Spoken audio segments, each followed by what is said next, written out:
Story number 7, an air traveler's nightmare. Plenty of bags of luggage are damaged, delayed, or lost every year. KCAL News reporter Rick Montanez is at Ontario International Airport with details on a new report showing just how many bags are mishandled right here in the U.S. Air travel is incredible when things go according to plan, but sometimes that simply just doesn't happen. And lost baggage, mishandled baggage, that's something a lot of passengers are unfortunately forced to deal with.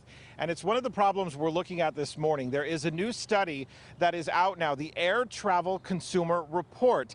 It keeps tally of how much baggage is carried or enplaned, that is loaded onto flights, and how much of it ends up mishandled by each of the airlines.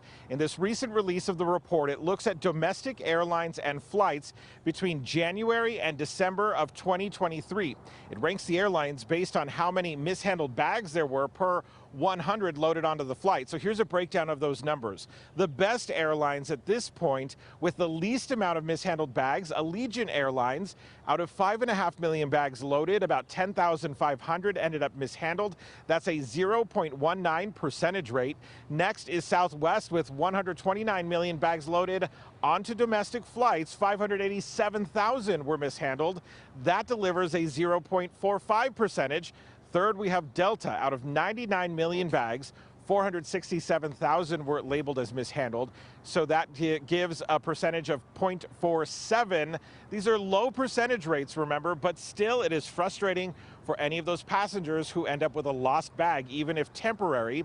And now to the worst offenders. United is next. Out of 75 million bags, 551,000 mishandled for a 0.73 percentage. Finally, rounding out the bottom of this list, American Airlines, 105 million bags on its flights, and 800,000 of those were labeled as mishandled, a 0.76 for this airline. When you look at these percentage points again, they are really low compared to how many bags are being handled. But of course, for passengers who lose them, it of course can be frustrating. And this just gives a glimpse into one of the many things that can go right or go wrong as you fly around the country. At Ontario Airport, Rick Montanez, KCAL News.